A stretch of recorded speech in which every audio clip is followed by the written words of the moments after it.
కారణాలు ఏమిటంటే అందరూ తెలుసుకోవాల్సింది. జీవోఎంఎస్ నెంబర్ 74 2012 ఉమ్మడి ఆంధ్ర రాష్ట్రం ఉన్నప్పుడు స్పోర్ట్స్ కోటాలో ఉద్యోగాలు ఇవ్వాలి, ఆడేటువంటి క్రీడాకారులను ప్రోత్సహించాలని చెప్పి జీవో విడుదల చేయడం జరిగింది. దాన్ని చంద్రబాబు కొడుకు ఎంత బ్రహ్మాండంగా వాళ్ళ అవినీతికి అక్రమాలకు ఉపయోగించుకున్నారంటే, ఆ రోజు ఇచ్చినటువంటి జీవోఎంఎస్ నెంబర్ 74కు అనుగుణంగా ఒక జీవోఎంఎస్ నెంబర్ 4 విడుదల చేశారు స్పోర్ట్స్ డిపార్ట్మెంట్ నుంచి. దానిలో గతంలో ఉన్నటువంటి 2% ఏదైతే ఉందో స్పోర్ట్స్ కోటాలు 3% పెంచారు. ఆ తర్వాత అక్కడ 29 క్రీడలు ఉంటే వాటిని 65కి పెంచారంటే 36 ఆటలు పెంచారు.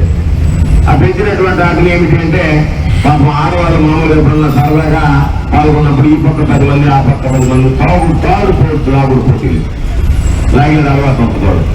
దాన్ని కూడా ఒక క్రీడగా చేర్చారు. దానికి అసోసియేషన్ అకౌంట్ చంద్రబాబు కొడుకు చెప్పాం. బ్రిడ్జ్ గేమ్ ప్యాకలు తడుకోలేదు.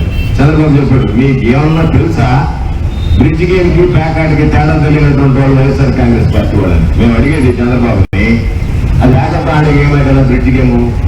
ప్యాక్ మొక్కలు ఆడదని ప్యాకాట్ అంటాం. అది ఎమ్మియా బ్రిడ్జా ఇంకోటా ఏదని పేరు పెట్టాం. కాబట్టి ప్యాక్ మొక్కలు ఆడేటువంటి నేను పద్మాసనం వేసుకొని కూర్చొని నేను యోగాసనం వేస్తున్నానంటే ఊరికి తెలియదు యోగాసనం వేసాడా ఏం ఆసనం వేసాడా అని చెప్పి యోగాసనాలకు సంబంధించి ఒక అసోసియేషన్, దానికి సంబంధించి అంటే అట్లాంటి 36 వాళ్ళందరికీ అసోసియేషన్ పుట్టించి వాళ్ళందరినీ కూడా దాంట్లో చేర్పించారు. అంతవరకు బాగానే ఉంది. ఏదంటే దొంగ సర్టిఫికేట్ తీసుకొని వచ్చారు. ఆ తర్వాత ఈ దొంగ సర్టిఫికేట్ తీసుకున్నటువంటి వాడు క్రీడా మైదానంలో అడుగు పెట్టినటువంటి వాడు. వాళ్ళకి ఇక్కడ పరీక్ష రాస్తే ఏది మనకు వస్తే మనందరికీ తెలుసు. అందుకని పరీక్ష రాస్తే వీళ్ళు బండారం బయటపడిపోతే వీళ్ళకి ఉద్యోగాలు రావు కాబట్టి జీవోఎంఎస్ నెంబర్ 46 కూడా తీసుకొచ్చారు. దాన్ని Andhra Pradesh state service and subordinate rules సాధారణ పరిపాలన విభాగం ద్వారా దాన్ని తీసుకొచ్చి అసలు వీళ్ళు పరీక్ష రాయాల్సినటువంటి పనులు నేరుగా దొంగ సర్టిఫికేట్లతో పోతే వీళ్ళందరికీ ఉద్యోగాలు కూర్చొని 400 మందికి ఉద్యోగులు ఇచ్చేటువంటి వాస్తవమా కాదా? దానికి సమాధానం చెప్పమంటున్నాం.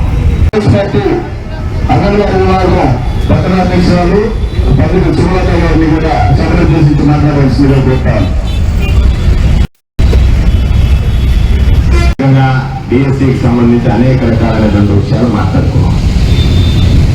దీనిలో మూలమైనటువంటిది డిఎస్సిలో అవకతవకలు జరిగాయా లేదా, వైఎస్ఆర్ కాంగ్రెస్ పార్టీ ఎందుకు లోకేష్ ని రాజీనామా డిమాండ్ చేస్తుందనేటువంటిది ప్రతి ఒక్కరూ తెలుసుకోవాల్సినటువంటి అంశం.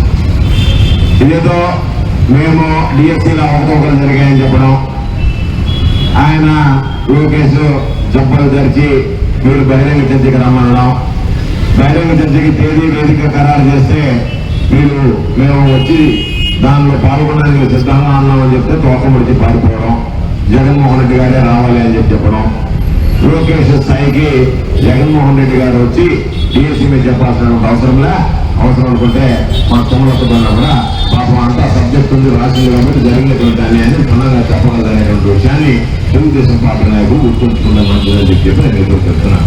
అందుకని చెప్పాను